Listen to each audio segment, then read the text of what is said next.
各位网友，大家好，欢迎来到爆米说。港媒发现大陆将开发比南海人工造岛更强大的挖泥船。我们来看看这条消息。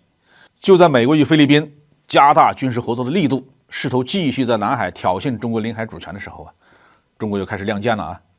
据香港南华早报的报道，中国交通建设集团有限公司下属的中交天津航道局有限公司正在研制新一代的造岛神器绞吸式挖泥船，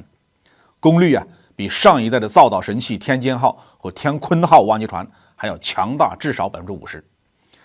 这个消息是中交天津航道局的总工程师秦斌在北京参加政协会议期间向媒体透露的。这一款正在研发的新型自航式挖泥船将配备世界上第一的功率高达10000千瓦的绞刀，相比之下，天津号的绞刀的功率是4400千瓦，天鲲号的绞刀功率是6600千瓦。天津号是由上海交通大学和德国的 Vista LMG 联合设计的，于2010年投入使用。它每小时可以挖掘4500立方米的沙石，强大的水泵可以将沙子输送到6公里开外。比起传统的挖泥船，这种独特的造岛神器可以更快地制造陆地，在一个地方收进的同时，在另一个地方回填，无需运输挖出的沙石。从2013年9月到2014年6月，天津号在南沙群岛的5个珊瑚礁之间运行了193天，将美济礁、朱碧礁、永暑礁、华阳礁、蓝蕖礁、吃瓜礁和东门礁通通建造成了南海的岛屿，彻底的改变了我国在南海的战略被动局面。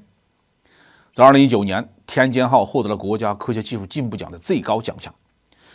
天鲲号是在2017年建造完工，并且在2019年投入使用的，是亚洲同类船只中功率最大的一艘。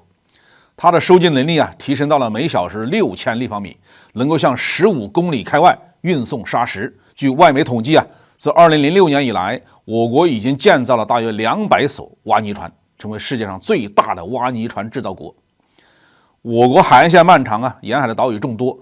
同时国内的填海造田项目也非常多，自然需要大量的挖泥船来承担项目。根据秦斌总工程师的介绍，天津航道局正在研制的新一代的挖泥船，不是简单的将天鲲号的绞刀功率、船体的尺寸等方面放大，而是有了质的飞跃。中国挖泥船行业必须在核心技术方面加强自给自足，才能成为世界的行业领导者。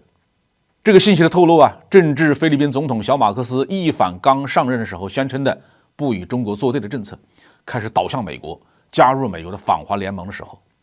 在不久前，美国与菲律宾同意根据部队访问协议确定了9个菲律宾的军事基地，让美军轮驻，方便美军更加频繁地在南海海域或空域挑衅我国主权。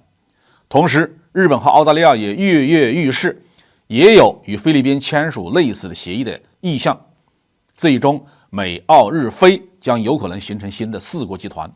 唯一的目标就是反华。在最近几个月，菲律宾更是加强了海警船对我南沙海岛的窥探，不停地向美国和一些国际组织投诉我国海警船和渔船侵入所谓的菲律宾专属经济区。随着菲律宾政府的这些小动作，今年南海的局势有恶化的趋势。这个时候，我们亮出新一代的造岛神器，就是要警告菲律宾，如果再和美日澳勾结在一起，我们完全可以再造几个岛，尤其是黄岩岛和仁爱礁。我们一旦再造这几个岛，南海的战略局势将对菲律宾是更加的不利。当然了，再次造岛也意味着中菲关系将遭到破坏，我们不到万不得已是不会走出这一步的。解决南海问题的关键就在今年，我国正在推动南海周边国家谈判，并签署南海行为准则。3月8号到10号中国和东盟国家在印尼雅加达举行了落实南海各方行为宣言第38次联合工作组会，确定在今年积极推进准则文案的磋商。一旦这些准则得到落实，美国在南海进行所谓的自由航行的借口就会消失一大半。可以想象，美国对这个准则是十分抗拒的。不过，在历史的大势面前，美国已经无法为所欲为了。好，这期话题我们就说到这里。